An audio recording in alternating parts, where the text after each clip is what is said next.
few people have asked me how I got the radiused face on the buffers when I've made this locomotive. So I thought I'd just do a quick video to show how I've done it. The method's a bit rough and ready, and you're very limited with what radius you can actually get on the part. But it's quite a good way to do it because it's quick and you don't really have to do any modifications to the lathe or buy any additional tooling, that sort of thing.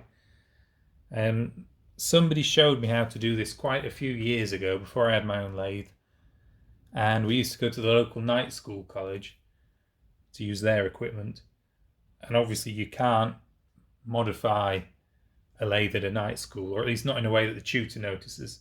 So we were able to do this, and it works pretty well. You get quite a nice finish for this application at least. So this is the application. This is going to be a riding truck to go behind a small steam loco, a 5-inch narrow gauge.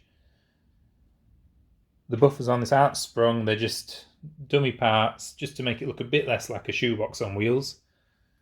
You can see here the blanks that I've made that we're going to start with. So I made these by clamping the material in the chuck at this end. I faced it off and put a tapped hole in. I used a parting off tool just to clear this bit away.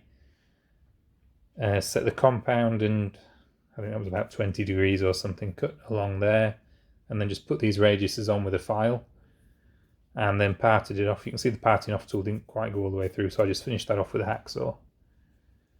So we're going to take those and put the radius on so they end up like these ones down here. So I've mounted one of the buffers in the chuck. I've just faced the front off just to get rid of where I've hacksawed it. I've set the compound so that it's in line with the bed. That's important because we're going to use this to set the depth of cut. And then I've turned a rod with a point on either end. The length of this rod is the radius of the part you want to turn. And this is where it gets a bit dirty. With the tool set in the middle of the part, you need to center punch a hole in the headstock and a matching hole in the cross slide. I've actually managed to use a bolt hole for mine because I had one in the right place.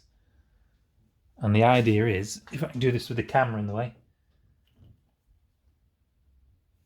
you put that rod in there between the head and the cross slide, and then when you're cutting, always keep pressure that way to hold that rod in place so it doesn't fall out. And as you go backwards and forwards, your tool will go around in an arc. And it's as simple as that. Because of how this is held in the chuck, I don't want to put too much in the way of cut depth on.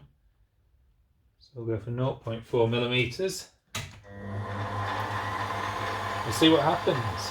So just using this hand to hold pressure just very lightly that way, so that we're always holding that rod in place. We can use the power feed to take a cut, we don't have to do it by hand.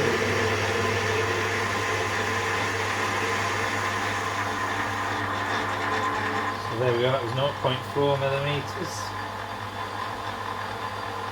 We'll go for 0.8.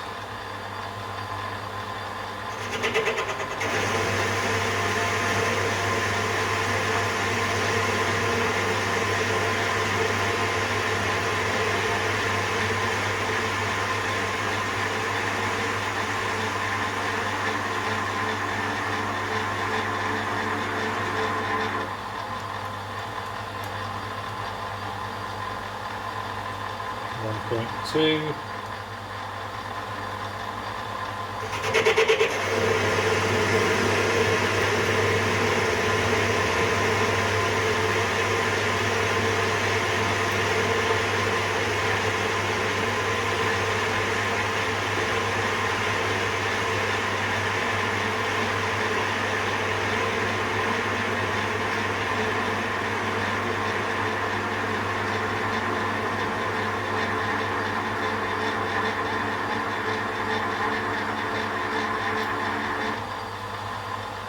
Just take one more.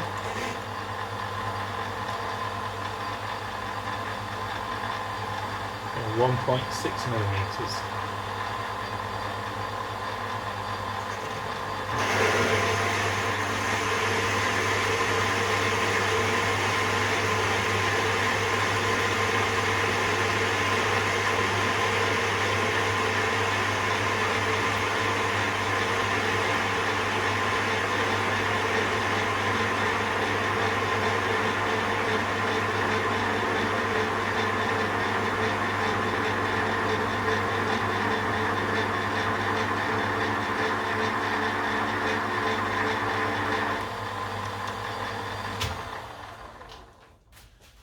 So then to finish off, I've just used a file to radius this corner, and hopefully you can see that it's just left us with a very slight radius on the front of there, just so it doesn't look flat. So just a final example for you. All the ones I've shown you so far have been flat across the back. On these ones, I actually radiused the back as well. To do that, when I turned the blank, I left a bit of material stuck out on this side, something like that, so that I could clamp that in the chuck, cut the radius on the back, part that off, turn it round, clamp this bit in the chuck, and then turn that radius on the front. So that's a very simple and quick way to do it. Somebody showed me and it was very useful, so hopefully it'll be useful for somebody else.